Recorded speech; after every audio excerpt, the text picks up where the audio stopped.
میں بڑا پریشان کہ کہاں سے ایسا مرشد ڈھونڈوں، کہاں سے لاؤں۔ آپ فرماتے ہیں کہ ایک روز مجھے حضرت علی المرتضیٰ شیر خدا رضی اللہ تعالیٰ عنہ کی زیارت نصیب ہوئی۔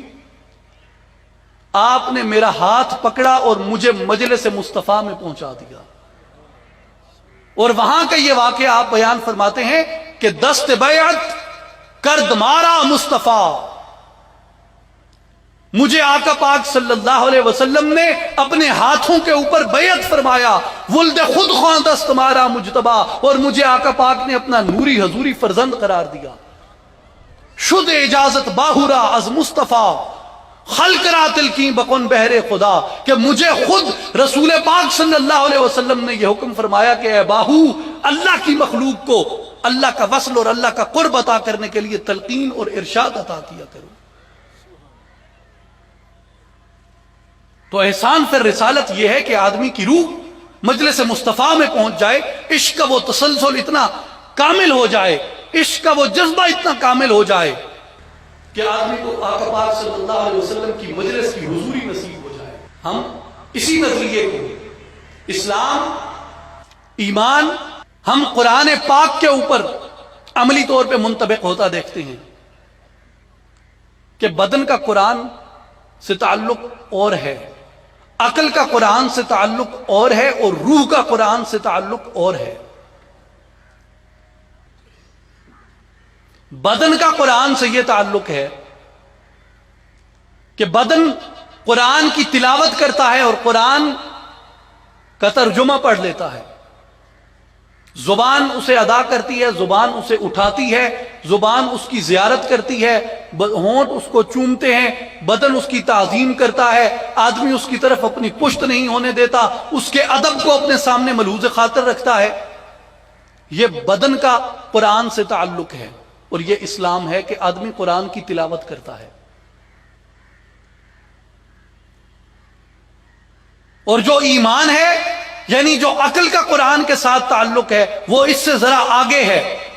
کہ آدمی قرآن کے معانی میں غور کرتا ہے،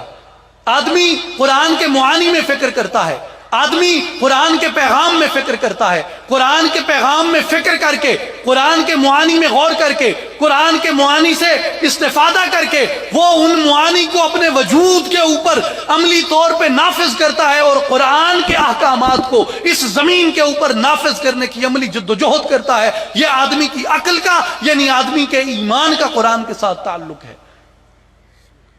جو فقط قرآن خوانی کرتے ہیں اور قرآن کے نظام کو زمین پہ عملی طور پہ نافذ کرنے کی جدوجہد نہیں کرتے، وہ مومن نہیں، وہ مسلم ہے، کیونکہ ایمان ان کے دلوں میں نہیں اترا ابھی، انہوں نے اپنے باطن سے اسے قبول نہیں کیا۔ وہ فقط اس کی تلاوت کر کے اسے ایک آلہ ثواب کے طور پہ، آلہ جلب ثواب کے طور پہ کہ یہ ایک ایسا آلہ ہے،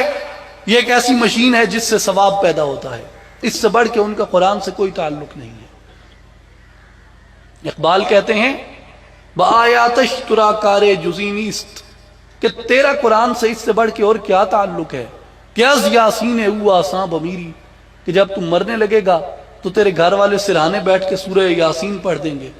اور تیرا کیا تعلق ہے قرآن سے؟ ہمارا تو یہی تعلق ہے اس سے،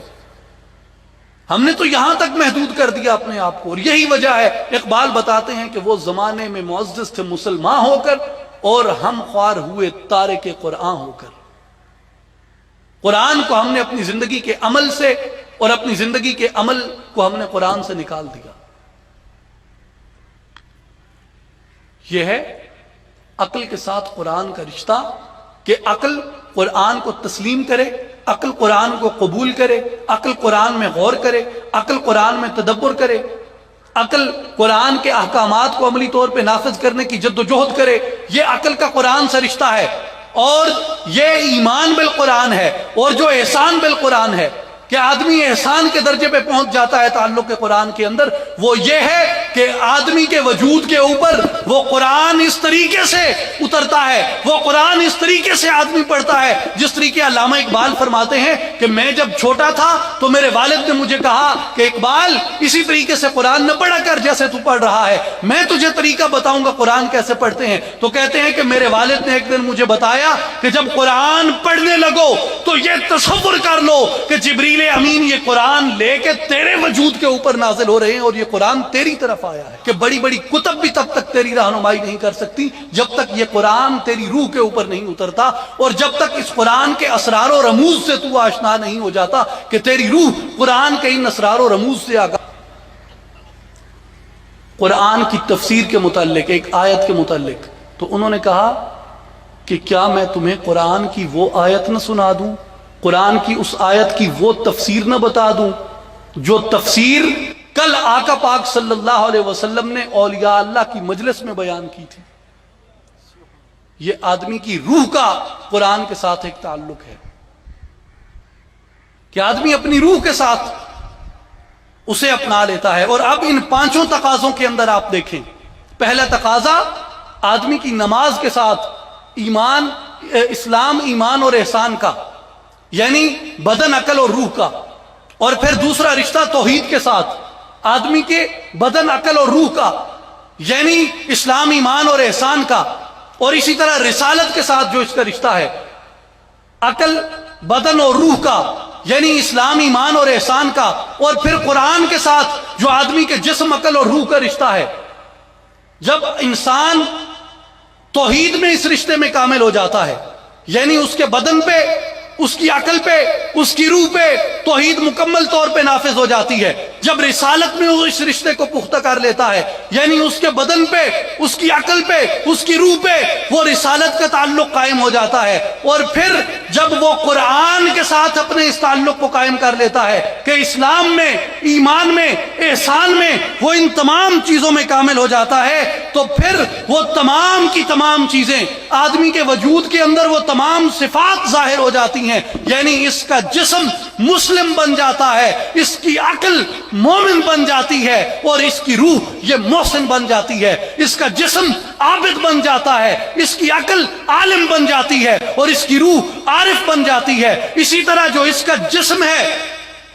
کا جسم ہے یہ عامل بن جاتا ہے، اس کی عقل عاقل بن جاتی ہے، اور اس کی روح یہ عاشق بن جاتی ہے۔ اس کا جسم نظر بن جاتا ہے، اس کی عقل ناظر بن جاتی ہے، اس کی روح منظور بن جاتی ہے، اس کا جسم عشق بن جاتا ہے، اس کی عقل عاشق بن جاتی ہے، اور اس کی روح معشوق بن جاتی ہے۔ اور میں یہ آپ کو بتانا چاہتا ہوں کہ جب آدمی اس مقام پہ اس تعلق کو قائم کر لیتا ہے، پھر آدمی کا جسم یہ قاری قرآن بن جاتا ہے، آدمی کی عقل یہ عالم قرآن بن جاتی ہے، اور آدمی کی روح یہ مجسم قرآن بن جاتی ہے۔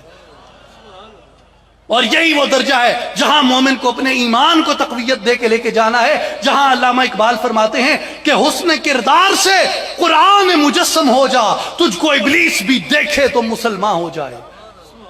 یہ وہ درجہ ہے جہاں آدمی اپنے آپ کو قرآن مجسم کر دیتا ہے۔ تجھے کتاب سے ممکن نہیں فراق کہ تو کتاب خواں ہے مگر صاحب کتاب نہیں۔ جب تک تو اس کتاب کا صاحب نہیں بن جاتا، کتاب کا قاری ہونا ایک الگ بات ہے، کتاب کا عالم ہونا ایک الگ بات ہے، اور کتاب کا صاحب ہونا ایک الگ بات ہے۔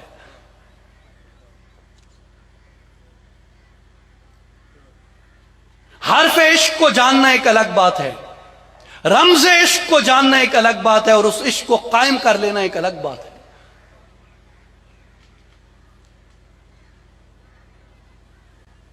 اہل تصوف کو جاننا الگ بات ہے، تصوف کو جاننا الگ بات ہے،